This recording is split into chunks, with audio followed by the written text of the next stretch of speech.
এরপরের আয়াতে আল্লাহ কি বলছেন? ইয়ামহাকুল্লাহুর রিবা, 275 নম্বর আয়াত সূরা বাকারা, বাসায় যেয়ে পড়ে দেখবেন।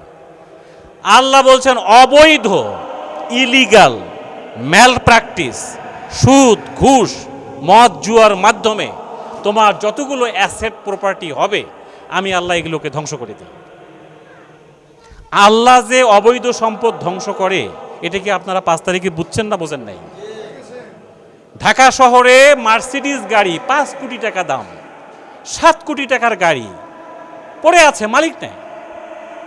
মঈনুদ্দিন ফখরুদ্দিনের সময় একজন কাস্টম অফিসার আমাকে এসে বলছিল, আপনি ইসলামী ব্যাংকের ম্যানেজার, আগে কেন আপনার সাথে পরিচয় হলো না? আমি নিজ হাতে 3 বস্তা টাকা বুড়িগঙ্গায় ফেলাই দিয়ে আসছি। কারণটা কি? এই টাকাটা অবৈধ, ওই গাড়িটা অবৈধ। শুধু তাই না, যারা যুগে যুগে আল্লাহর বিধানের পরিবর্তে নিজের মন মতো করে চলাফেরা করতে চায়, নিজের মতো করে সান্ত্বনা খোঁজে, আল্লাহ তাআলা বলছেন এই সমস্ত ফ্যাসিস্ট, এই সমস্ত স্বৈরাচার, এই সমস্ত মানসিকতা সম্পন্ন লোকদেরকে আমি ধ্বংস করে দিই। এরা তাদের জমি জায়গা, বাড়ি ঘর, সম্পদ সব ফেলায় রেখে চলে যায়, দেখার কেউ থাকে না। এটা আল্লাহর কোরআন, সূরা দোখানের 25 নম্বর আয়াতে যান।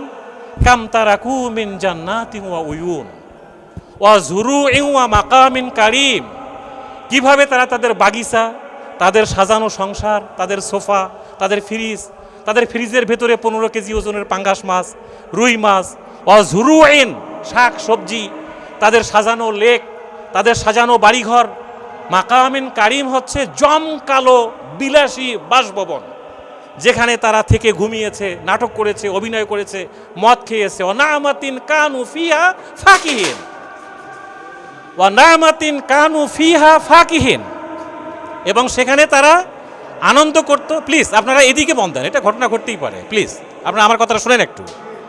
যে যারা যুগে যুগে নিজের মন মতো করে চলে, তারা তাদের বাড়ি ঘর, সম্পদ, বাগ বাগিচা, রিসোর্ট, এরপরে তাদের মদ খাওয়ার জায়গা, বিলাসী ভবন সব কিছু ফেলায় রেখে তারা চলে যায়। শুধু তাই না, আল্লাহ তাআলা বলছেন কাযালিক, এইভাবে জীবনের 15 বছর কাটে, 9 বছর কাটে, 50 বছর কাটে, 10, 20, 20 বছর কাটে। ওয়া আওরাসনাহা কওমান আখারিন, আমি আল্লাহ অন্য একটা, যখন এই ব্যক্তি, এই সমাজ, ওই সরকার, ওই স্বৈরাচার যখন চূড়ান্ত সীমানায় চলে যায়, আমি আল্লাহ তাআলা তাদেরকে ময়লার পলিথিনের মতো ডাস্টবিনে থ্রো করে দেই, এবং ওইখানে আরেকটা শক্তিকে আমি ক্ষমতায় নিয়ে আসি। আমি নমরুদকে 1000 কোটি কোটি বিলিয়ন ট্রিলিয়ন টাকার সম্পদ, কিন্তু আমি একটা ছোট্ট মশা দিয়ে মেরে ফেলেছি।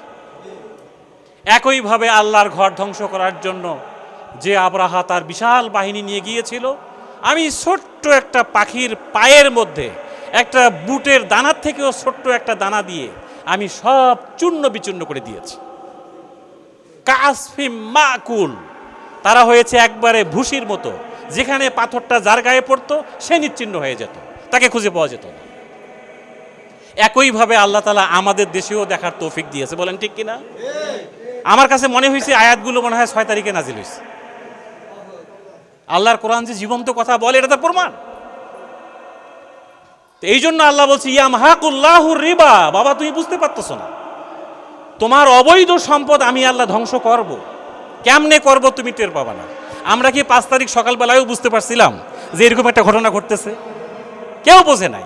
কোত্থেকে অলিতে গলিতে আবাবিল পাখিরা দৌড়ে আসলো আল্লাহ ভালো জানে। পিপিলিকার মতো অনেক আলেম ওলামা বলতেছেন যে এটা আল্লাহর পাঠানো বাহিনী, এর মধ্যে কোনো সন্দেহ নেই। সুবহানাল্লাহ। যেখানে দুপুর 12টা পর্যন্ত আমি দেখেছি মিরপুরে একেবারে সাজানো ট্যাঙ্ক, কামান, পুলিশ, বিডিআর, এরপরে র্যাব, তারপরে আর্মি, হঠাৎ করে 1 ঘন্টার মধ্যে অলিতে গলিতে মানুষ কিভাবে লক্ষ লক্ষ মানুষ রাস্তায় নেমে আসলো আমরা কেউ বুঝতে পারতেছি না। এটা আল্লাহ তাআলার কোরআন জীবিত। আল্লাহ বলছে যখন এই মানুষ সীমা অতিক্রম করে, জুলুমের চূড়ান্ত সীমায় চলে যায়, আয়না ঘরের মতো একেবারে নিরপরাধ মানুষগুলোকে তারা একেবারেই ফাঁসির মঞ্চ পর্যন্ত নিয়ে যায়, এরকম নিরপরাধ মানুষগুলোকে উপর জুলুম করার সীমানা যখন চূড়ান্ত সীমায় চলে যায়, আমি আল্লাহ তাদেরকে ডাস্টবিনে ময়লা ফেলাবার মতো থ্রো করে ফেলাই দেই। 45 মিনিটে বেশি আমি সময় তাদেরকে দেই না। ওমা কানু মুনজিরিন, ইন্তেজার করার কোনো সময় আমি দেই না তাদেরকে। তাহলে কি আমরা এখনো অন্যায়ভাবে আমাদের সম্পদ আহরণ করব? না, প্লিজ সুদের ব্যাপারে আল্লাহর নবী বলছেন 70 প্রকারের গুনাহ। এর সবচেয়ে ছোট গুনাহটা হচ্ছে নিজের মায়ের সাথে ব্যভিচার করা, গর্ভধারিণী মায়েকে বিয়ে করা। আপনি এই গুনাহ করবেন আবার রোজা থাকবেন, এটা হয়? এই গুনাহ করবেন নিজেকে ইমানদার বলবেন, হবে এটা? আপনি এই গুনাহ করবেন আবার হজ করবেন, হাজি পরিচয় দিবেন, আবার সুদের সাথে আপনার লেনদেন, এই হজ আপনার কাজে লাগবে? এর পরের আয়াতে আল্লাহ তাআলা এই কথাটা বলছেন, ইন্নাল্লাযীনা আমানু ওয়া আমিলুস সালিহাত ওয়া আকামুস সালাহ ওয়া আতাউজ যাকাত। তোমার লেনদেন, তোমার কেনাবেচা, তোমার ঈমান, তোমার নামাজ, তোমার রোজা, এগুলো যদি সুদমুক্ত হয়, ফালা লাহুম আজরুহুম ইনদা রাব্বিহিম, এই সমস্ত লোকদের জন্য আমি আল্লাহর পক্ষ থেকে রয়েছে মহান পুরস্কার। শুধু তাই না, ফালা খাউফুন আলাইহিম ওয়ালা হুম ইয়াহজানুন, আমার বিধান মোতাবেক যারা জীবনে সবকিছু পরিচালনা করে তাদের জন্য, তার নামাজ রোজা হজ যাকাত জন্য, যে যাকাতে সুদ নাই, যে নামাজে সুদ নাই, যে ইমানের সুদ নাই, যে হজের মধ্যে সুদ নাই, সুদবিহীন জীবনের মানুষগুলোকে আমি আল্লাহ এমন মর্যাদা দেই, তাদের টেনশনের কোনো কারণেই থাকে না, কোনো টেনশন নাই, কোনো হতাশা নাই, তারা অল্পে তুষ্ট হয়। অনেকে এসে বলে ইসলামী ব্যাংকে আপনারা এত পার্সেন্ট দেন, অন্য ব্যাংকে তো 1% বাড়াই দিচ্ছে। আরে ভাই, আপনি যদি বৈধভাবে 1 টাকা ইনকাম করেন, এর মধ্যে আল্লাহ যে বরকত দিবে, অবৈধভাবে 1 কোটি টাকার মধ্যে কোনো বরকত নাই। আমরা এমনও পেয়েছি হোমিও ডাক্তারের 10 টাকার ঔষধ খেয়ে অনেক কঠিন জটিল রোগ সুস্থ হয়েছে, আবার কোটি কোটি টাকা সিঙ্গাপুরে, থাইল্যান্ডে, পৃথিবীর বিভিন্ন হসপিটালে খরচ করার পরেও সে সুস্থ হচ্ছে না। তো আল্লাহ কোন দিক থেকে আপনার সম্পদ ধ্বংস করবে আল্লাহ ভালো জানেন, আমি জানি না। কিন্তু আল্লাহর কোরআনের আয়াত তো সত্য নাকি? এ ব্যাপারে কোনো সন্দেহ নেই। আল্লাহ বলছে আমার অর্জিত অবৈধ সম্পদকে আমি ধ্বংস করে দিই। আর বৈধ শরিয়া ভিত্তিক আল্লাহ তাআলা বলছেন যে অবৈধ সম্পদকে আমি যেমন ধ্বংস করি, বৈধভাবে তুমি যে 1 টাকা 2 টাকা ইনকাম করতে পারবা, এটা হালাল উপায়ে যেটা তোমার ঘরে আসবে, আমি আল্লাহ এর মধ্যে বরকত দিই, এর মধ্যে বরকত দিই। আল্লাহর বরকতের উপরে আমাদের আস্থা থাকতে হবে, আল্লাহর ধ্বংসের উপরেও আমাদের আস্থা থাকতে হবে। আল্লাহ তাআলার বরকত, যেমন আপনি বলেন ওই দিন যদি আবু সাঈদ ওইখানে বুক পেতে না দিত, আমরা কেউ আবু সাঈদকে চিনতাম? বলেন, কেউ চিনতাম আমরা? এখন তাকে শুধু বাংলাদেশ না, সারা পৃথিবী চেনে। কি চেনে না? তার মানে বরকতের জায়গাটা আপনাকে বুঝতে হবে। আল্লাহ বলছে যারা আমার পথে রক্ত দেয়, জীবন দেয়, শহীদ হয়ে যায়, তোমরা তাদেরকে মৃত্যু বলতে পারো, কিন্তু আমি আল্লাহর দৃষ্টিতে সে জীবিত, সে সম্মানিত, সে আমার কাছ থেকে রিজিক পায়। তাহলে মৃত্যু আবু সাঈদ থেকে, জীবিত আবু সাঈদের থেকে মৃত্যু আবু সাঈদ বেশি শক্তিশালী না? বেশি বরকতপূর্ণ না? বেশি পাওয়ারফুল না? এই কথাটা বুঝার বিষয়, এটা জানার বিষয়, এটা আমাদেরকে বুঝতে হবে। এর পরের আয়াতে আল্লাহ বলছে যে আমি যে সুদ নিষিদ্ধ করলাম, তারপরেও যদি তুমি সুদ খাইতে থাকো, তাহলে আমার আল্লাহর সাথে তোমার যুদ্ধের ঘোষণা। নাউজুবিল্লাহ। ফাআযানু বিহারবিম মিনাল্লাহি ওয়া রাসূলি। সম্মানিত ভাইরা, এই আয়াতগুলোকে সামনে রেখে আমাদের এই ব্যাংকটি প্রতিষ্ঠিত হয়েছে। এ কারণেই এখানে যত চোর ডাকাত ঢুকছে, যত ঝড় এসেছে, যত বন্যা সাইক্লোন আসছে, সব কিছুর মোকাবেলায় আল্লাহ তাআলা ইসলামী ব্যাংকে হেফাজত করেছে। আমি নিজে এই ব্যাংকের কাজে দেশের বাইরে 6 বছর, 6.5 বছর কাজ করেছি। আমি মিডিল ইস্টে 6.5 বছর এই ব্যাংকের জন্য কাজ করেছি। আমরা দেখেছি মানুষ আল্লাহর ঘরের, কাবা ঘরের গিলাপ ধরে আল্লাহর কাছে দোয়া করে, রব্বুল আলামিন এই প্রতিষ্ঠানটাকে তুমি হেফাজত করো, কারণ এখানে কোরআনের আয়াতের সঙ্গে জড়িত। তো আমি আপনাদেরকে আজকে অ্যাজ এ ম্যানেজার এতটুকু বলতে চাই, আমরা যেদিন জন্ম নেই আমাদের কানে কিন্তু শরিয়া ভিত্তিক আজান দেওয়া হয়েছে, বলেন হয়েছে না? একজন পুরুষ মানুষের একটা জায়গায় যে শরিয়া ভিত্তিক মুসলমানি করানো হয়, আপনার আকিকা করানো হয়েছে, আপনাকে শরিয়া ভিত্তিক একটা পর্যায়ে যেয়ে বিয়ে শাদীর ব্যবস্থা করা হয়েছে, একটা পর্যায়ে যেয়ে আপনার শরিয়া ভিত্তিক দাফন এবং কাফন হবে, বলেন ঠিক না? জানাজা হবে আপনার। তাহলে মাঝখানের এই সময়টুকুতে আপনার লেনদেন, ব্যবসা, চলাফেরা, এগুলো কি শরিয়া ভিত্তিক হওয়ার দরকার নাই? এটাই সূরা জাসিয়ার 18 নম্বর আয়াতে আল্লাহ তাআলা বলছেন। সূরা জাসিয়ার 18 নম্বর আয়াত, সুম্মা জাআলনাকা আলা শারিয়া মিনাল আমরি, তোমার জীবনে যত কায় কারবার আছে, যত ধরনের অ্যাক্টিভিটিস আছে, টোটাল অ্যাক্টিভিটিসের জন্য আমি আল্লাহর পক্ষ থেকে আমি একটা নিয়ম, একটা শরিয়া ঠিক করে দিয়েছি। এই শরিয়াটাকেই তুমি ফলো করো, এটাকে অনুসরণ করো, এটাকে ইত্তেবা করো।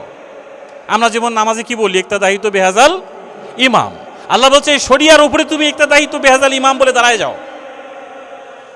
ওয়ালা তাত্তাবিউ আহওয়া আল্লাযীনা লা ইয়ালামুন। নিজের মন মতো করে চলাফেরা করো না প্লিজ, এটা আল্লাহর ঘোষণা। নিজে নিজে সিদ্ধান্ত নিয়ে কিছু করো যান। এই যে সোজায় খায় না ঘুরায় খায়, এই সমস্ত কথা বলে চলাফেরা করলে হবে না। আমার শরিয়ার বিধানগুলো তোমাকে বুঝে নিতে হবে। বুঝে না নেওয়া লোকদের জন্য ভয়ঙ্কর খবর আছে সূরা কোরআনে, সূরা মুলুকে। আল্লাহ তাআলা বলছেন, লাউ কুন্না নাসমাউ আও নাকিলু মা কুন্না ফি আসহাবিস সাঈর। যারা জাহান্নামের অধিবাসী হবে তারা চিৎকার করে বলবে, হায় ওই দিন যে আমাদের ইমাম সাহেব এই কথা বলল, ব্যাংকের ম্যানেজার সাহেব এই কথা বলল, অমুক লোক এই কথা বলল, এগুলো যদি ভালো করে একটু শুনতাম, বুঝে নিতাম, মোবাইলটাকে সাইলেন্ট করে যদি একটু মন দিয়ে শুনতাম, ভালো করে বুঝে নিতাম, আজকে আমার এই জাহান্নামের আগুনে জ্বলতে হতো না।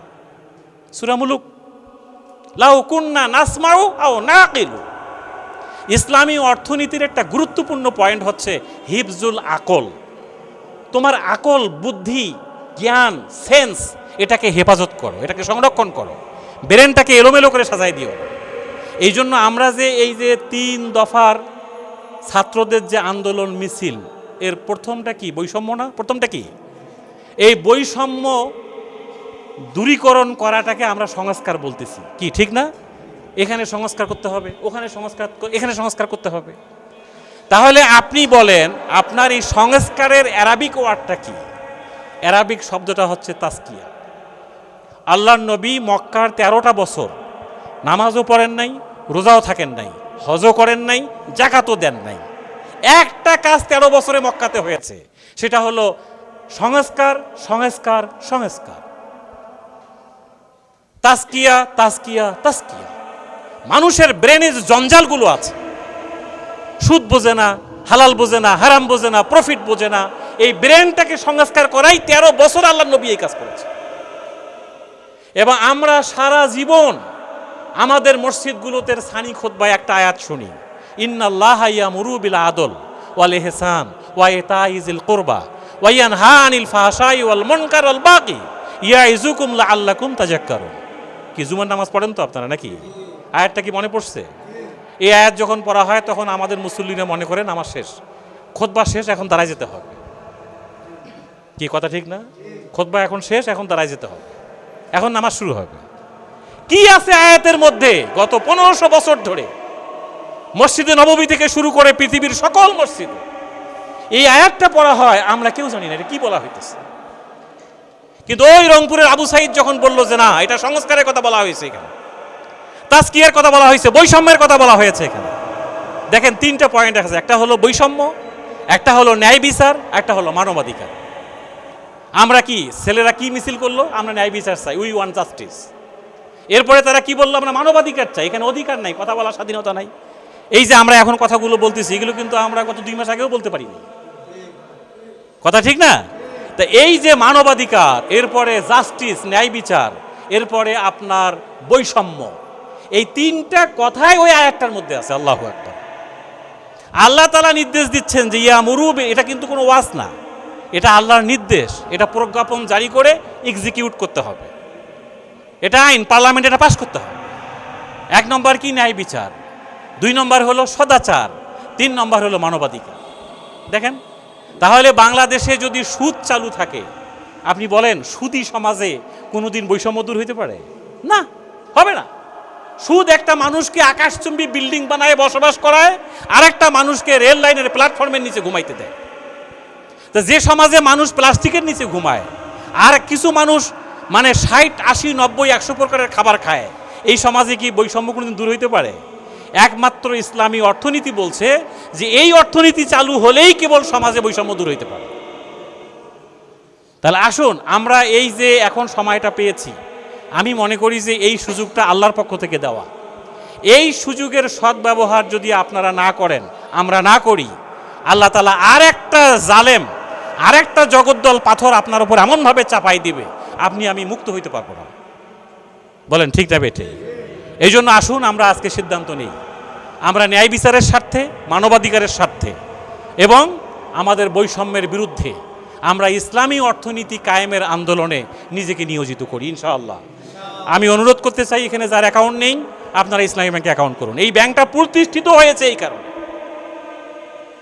শুধুমাত্র ইসলামী অর্থনীতি, জাকাত ভিত্তিক অর্থনীতি সমাজে চালু হলেই সমাজে ন্যায় বিচার প্রতিষ্ঠিত হবে, সমাজে বৈষম্য হারিয়ে যাবে, মানুষ একে অপরের সাথে ভালোভাবে কথা বলবে, আচরণ ঠিক হয়ে, ব্যবহার ঠিক হয়ে যাবে। এবং ইসলামী অর্থনীতির অন্যতম পয়েন্ট হচ্ছে অন্ন, বস্ত্র, শিক্ষা, চিকিৎসা, বাসস্থান, যেগুলো আমাদের সমাজের সমস্যা। গুটি কয়েক মানুষ হাজার হাজার কোটি টাকার মালিক, বাকি মানুষ কিন্তু এখনো অসহায়। কি বলেন ঠিক না? এই অসহায়ত্ব, এই বৈষম্য, এই অবিচার, অনাচার দূর করার জন্য আসুন আমরা সবাই মিলে আমাদের সমস্ত লেনদেনগুলো এখন থেকে আমরা ইসলামী ব্যাংকে করবো ইনশাআল্লাহ। আমরা সুদের বিরুদ্ধে জেহাদ ঘোষণা করতে চাই। আমরা অলিতে গলিতে, পাড়ায় পহল্লায়, সকল আত্মীয় স্বজন, দেশে বিদেশে সবার কাছে ইসলামী ব্যাংকের দাওয়াত পৌঁছাতে চাই। ইসলামী ব্যাংক যে কাজটা করছে, ডিপোজিট নিচ্ছে আপনার কাছ থেকে, এই ডিপোজিটটাকে আমাদের মুদারাবা বলে। মুদারাবা, ইসলামী শরীয়তে এটার নাম কি? মুদারাবা। এই মুদারাবা কনসেপ্টটা আমরা ডিপোজিট গ্রহণ করি। এই জন্য এখানে যে লাভগুলো দেই, এই লাভের টাকাটা আমরা শরিয়া ভিত্তিকভাবে ইনকাম করি। কিভাবে করি?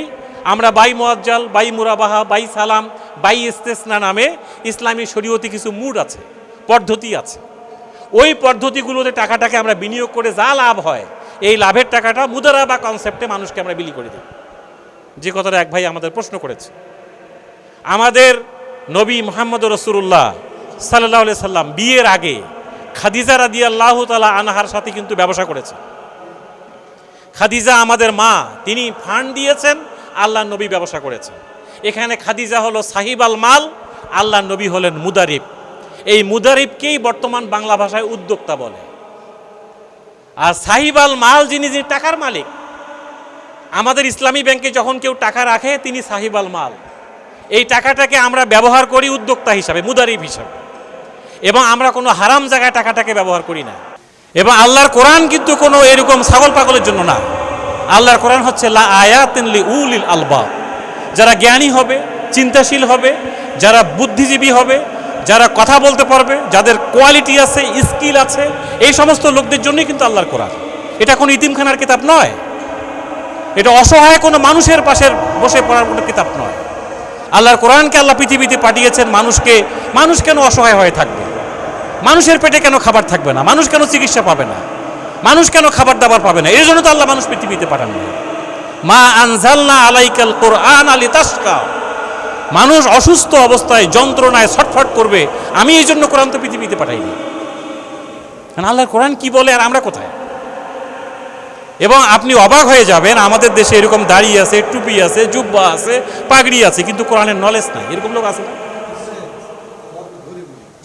আপনি এই সমস্ত অবস্থা দিয়ে আপনি কেমনে মুক্ত হবেন বলেন? আল্লাহর কোরআন যদি না পড়েন, না বোঝেন, না মানেন, না শেখেন, আপনার আমার পক্ষে কবরের 3টা প্রশ্নের উত্তর দেওয়াও সম্ভব না, পারবেন না।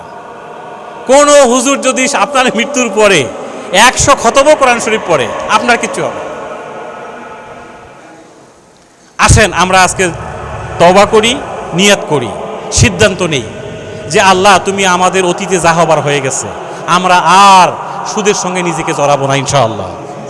আমরা আমাদের আত্মীয় স্বজন, পাড়া প্রতিবেশী, সারা দুনিয়াকে আমরা জানাই দেব যে আমরা সুদের বিপরীতে ইসলামী শরিয়া ভিত্তিক লেনদেন, ব্যাংকিং সব কিছু করতে চাই। পারবো তো ইনশাআল্লাহ? ঠিক আছে। এরপরে আমরা যে এখানে অ্যাকাউন্টগুলো করি, আপনার সেভিংস অ্যাকাউন্ট, এরপরে টিডিআর, ডিপিএস, এরপরে এফডিআর, যা কিছু করি এটা সব মুদারাবা কনসেপ্ট। এবং আমাদের কারেন্ট অ্যাকাউন্টগুলো হয় আল ওয়াদিয়া কনসেপ্ট।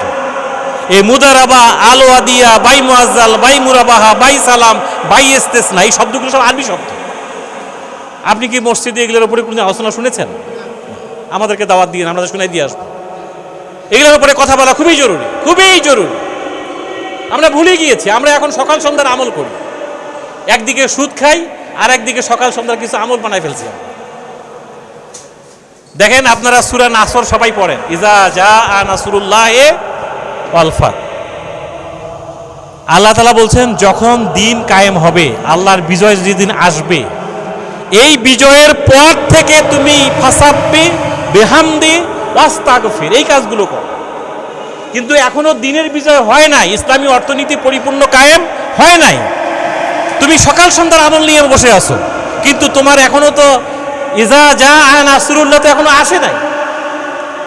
আল্লাহর সাহায্য, আল্লাহর দিনের বিজয় যেদিন এসে যাবে, ওই দিন আপনি একবার সুবহানাল্লাহ বললেই আসমান জমিন আপনার সওয়াব দিয়ে আল্লাহ ভরাই দেবে।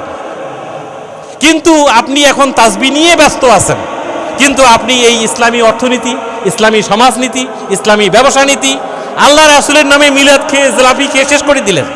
কিন্তু আল্লাহর নবীর রাষ্ট্রীয় জীবন আপনি চিন্তা করবেন না, আল্লাহর নবীর অর্থনৈতিক জীবন নিয়ে আপনি ভাববেন না, আল্লাহর নবীর সামাজিক জীবন নিয়ে ভাববেন না, আল্লাহর নবীর ব্যবসায়িক থিঙ্কিংটা কি এটা আপনি চিন্তা করবেন না।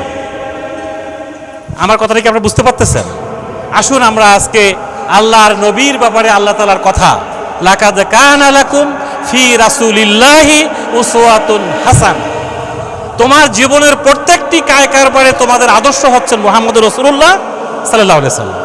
তো এই রাসূলের কোন কোন আদর্শ গ্রহণ করব? সব নাকি কিছু বাদ দিয়ে? সব সব। যারা সমাজে কিছু বাদ দেয় আর কিছু গ্রহণ করে, তাদের ব্যাপারে কিন্তু আল্লাহ কোরআন ভয়ঙ্কর কথা বলছে। ফামা জাযা, কোনো পুরস্কার নাই তার জন্য যারা কিছুটা মানে আর কিছুটা মানে না। যেখানে আপনি রিস্ক মনে করতেছেন, ঝুঁকি মনে করতেছেন, এই কাজ করতে গেলে রক্ত দেওয়া লাগে, জীবন দেওয়া লাগে, শহীদ হওয়া লাগে, না, আল্লাহ বলছে এগুলোর মধ্যেই বরকত।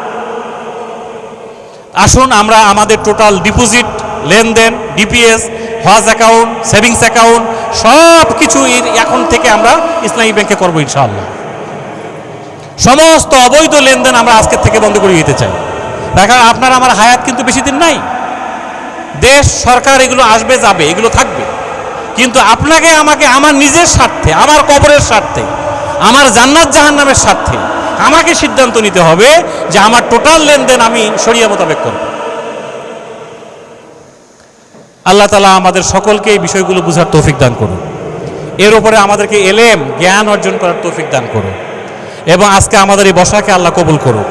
কিয়ামতের কঠিন ময়দানে আপনি যখন আজান দিচ্ছে, কিছুক্ষণ পর জোহরের নামাজে দাঁড়ায় যাব, আজান হচ্ছে এখন, একজন জবাব দেন, আপনি জোহরের জামাতে যখন দাঁড়ায় যাবেন, তো আপনি কি ইমাম সাহেবকে জিজ্ঞাসা করবেন যে হুজুর আপনার উজু আছে কিনা? কি বলবেন নাকি কেউ? আমরা কোনোদিন এই কথা বলি নাই। আপনার বাসায় পর্দা টর্দা হয় কি না আপনি জিজ্ঞাসা করছেন কোনোদিনও? না। আজান দিছে, একটা দায়িত্ব বেহাজাল ইমাম বলে দাঁড়ায় গেছে, ইমাম যদি উজু ছাড়া নামাজ পড়ায়, কিয়ামতের মাঠে কি আল্লাহ আপনাকে ধরবেন, ইমাম সাহেবকে ধরবে? আমরা 1983 সাল থেকে আজান দিচ্ছি, 83 সাল থেকে, যে আসেন এই জায়গাটা সুদ মুক্ত। এই আজানে সারা দিয়ে আপনি একটা দায়িত্ব বেহাজাল ইমাম বলে দাঁড়ায় যান। যদি ইসলামী ব্যাংক সুদ খায়, কোনো ভুল করে, এই দায়িত্ব তো আল্লাহ আপনাকে ধরবে না, ওই ইসলামী ব্যাংকের চেয়ারম্যান আর ম্যানেজারকে ধরবে। কি কথা ঠিক না বেঠে? এটাকে ঘুরাই ফিরায় উল্টাপাল্টা কথা বলে লাভ নেই।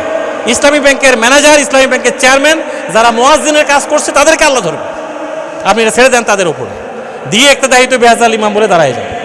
তারপরেও যদি কোনো প্রশ্ন থাকে, আমি আপনাদেরকে দাওয়াত দিচ্ছি, আসেন বোটবাজার শাখায়, আমি 3 তলায় বসি, আপনাদের বিস্তারিত কথা আমি শুনতে চাই, কিন্তু কোনোভাবেই আমরা সুদের সঙ্গে নিজেকে জড়াবো না ইনশাআল্লাহ। আল্লাহ তাআলা আমাদের সকলকেই আজকের এই বসাকে কবুল করুক, আমাদের জীবনের সমস্ত গুনাহ খাতা আল্লাহ মাফ করে দিক, অতীতের সমস্ত গুনাহ যা করেছি আল্লাহ মাফ করে দিক। এখন থেকে আমরা আমাদের টোটাল লেনদেনগুলো ইসলামী ব্যাংকের সাথে করার তৌফিক দান করুন। আমা তৌফিক ইল্লা বিল্লাহ। আসসালামু আলাইকুম ওয়া রাহমাতুল্লাহ।